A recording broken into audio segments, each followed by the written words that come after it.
guys, I'm Brahma Lesmana from Mechanical Engineering, this presenting group 2, and I want to show a video conversation with the title Unit 3 Problem with the theme Environmental Cleanup, Military Campaign, Peacekeeping Operation, Third-Level Negotiation, Economic Intervention, Investigation, and Unit 4 Instruction with the theme Making a Good Solder Joint. Enjoy your watching, guys. Thank you. Procurement quality check for on peacekeeping mission in Gaza.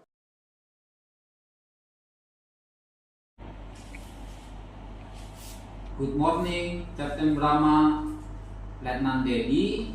Thank you for joining the procurement review meeting. Good morning, Mr. Dwi. Glad to be here. Good morning. I've brought the inspection report for our latest shipment. Excellent. Let's start with the consumer item, where the aim is to determine during the initial extraction. Overall, the packaging meet UN standard, but we found a few cartons of bottled water with minor that's a loose cap. Where the item is stored immediately. Yes, sir. We quarantined them for further evaluation and notice the supplier. For medical supplies, I noticed 2 box of stringers with broken seals. We didn't use them, of course. They were set aside for quality verification.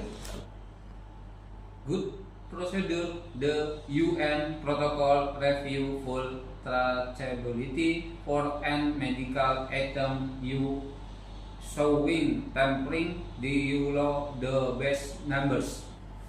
Yes, all details were recorded in the supply tracking sheet and reported to the regional medical officer. We also checked it expired date and strong temperature for our medicine.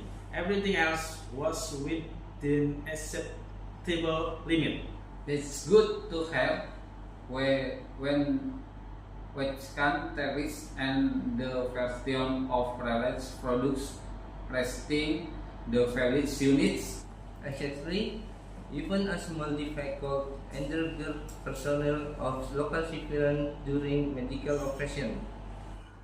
You are absolutely right that you vary if the supplier provides the less UN complex certificate.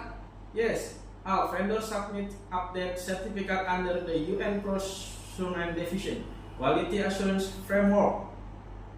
Perfect. What about the recall attack? Any further quality lasting under retest status by the manufacturer? We ran the serial numbers through the WHO and UN recall database. No active recall detected. Excellent. Please make sure the system check is will especially for the rest medical product. Understood, sir. For the next shipment, we plan to implement double verification. First at the supplier warehouse, then at our base in Gaza. This is good initiative. Preventive measure reduce infection and later. Well, also request digital temperature loggers for medicine containers to maintain proper cold chain monitoring. Note, I will include in the UN supply champion audit report. Sure. Regarding consumable, what you recommend random sampling or full infection for the next batch? Given the condition here, I suggest random sampling, but what I hear frequently prefers this item with here turnover like both water and radish. Understood. And for medical kits, should we submit the inspection summary directly to the mission headquarters or through the UN Health Unit? Through the UN Health Unit web, they cross-check the final submission to health cross-check. Got it. We will finalize the received procurement checklist today and circulate it by 1,600 hours. Perfect. Let's include the tension on supplier, your question action for and future effect. Well at that, along with a product return protocol. Excellent teamwork. Quality assurance is crucial for the safety of both persons and civilians. Thank you, Mr. Dwi. We will maintain the standard. Yes, sir. Well, make sure every items meet UN requirement before distribution. Great meeting adjourned. Let's keep up the good work for the mission in Gaza. Product recall environmental cleanup briefing.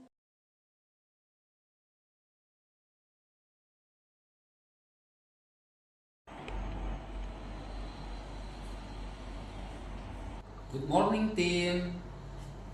Thanks for joining this urgent meet. Witness the address the result of illegal customer product found in local markets. Morning, Dr. Dwi. Yes, I've reviewed the initial report. The product contained high levels of mercury and hydroquinone. That's serious, but are banned under the Environmental and Health Regulation of 2023. Exactly, the problem is not just consumer safety but also environmental contamination during disposal. Some of the seized items we are already dumped near the riverbank that could cause toxic runoff.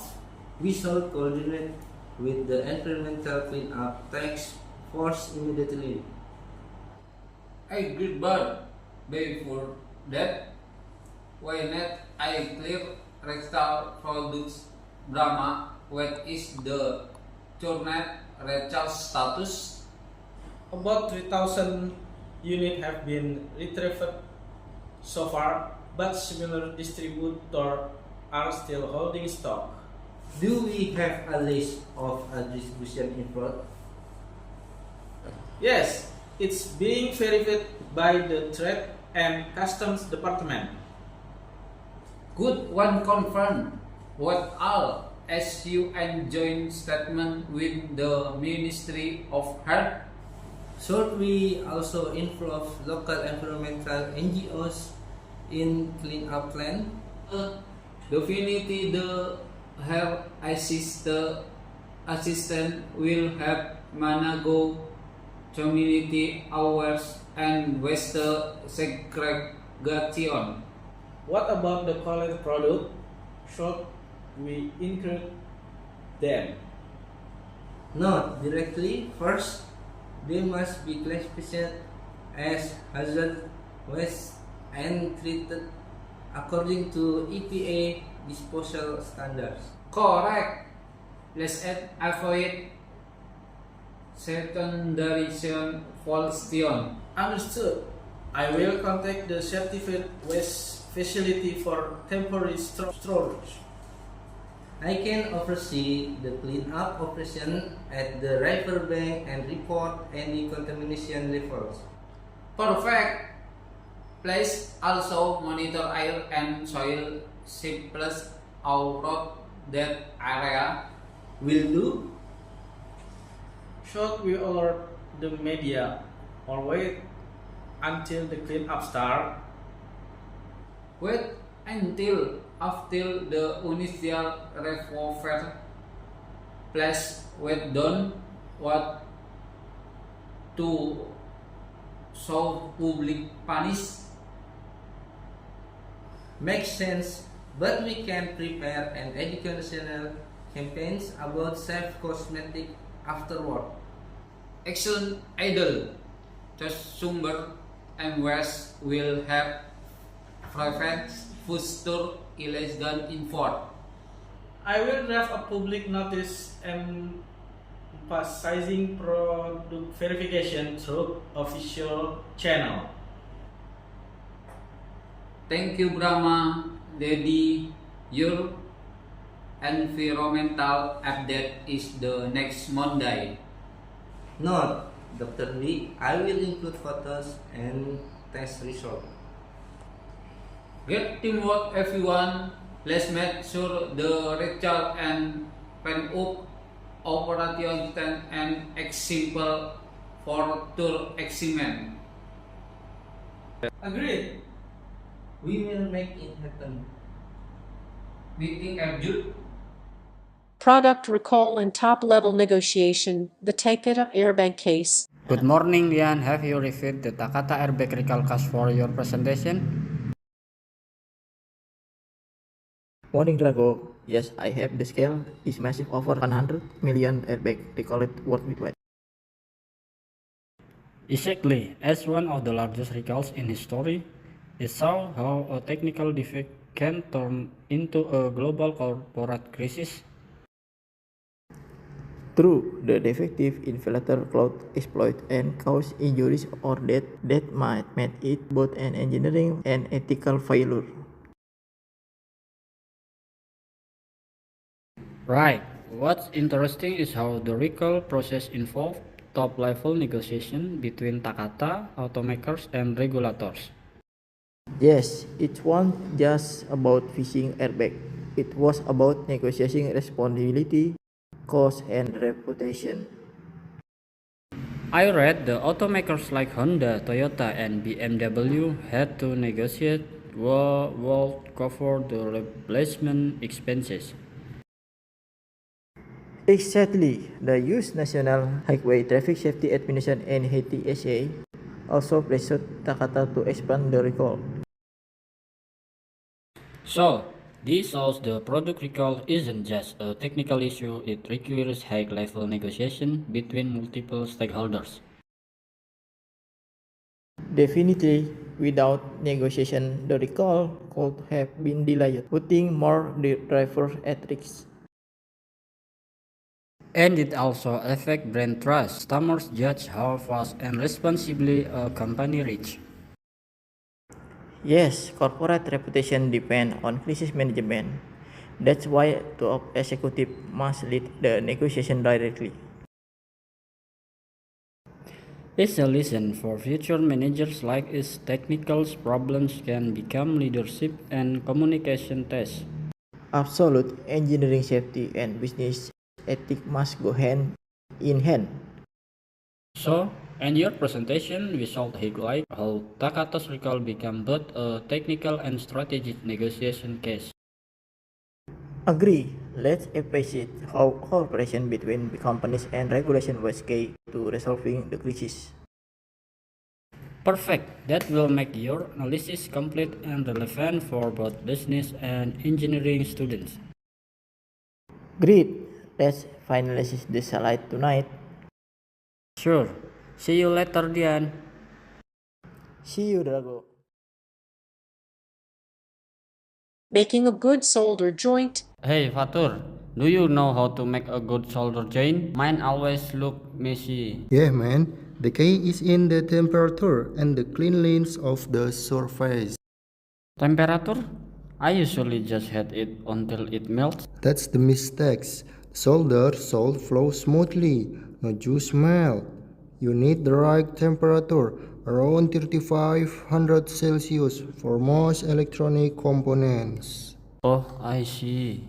What about the tip of the soldering iron? Keep it clean. Wipe it on a wet sponge before every solder. If it's dirty, the heat transfer will be bad.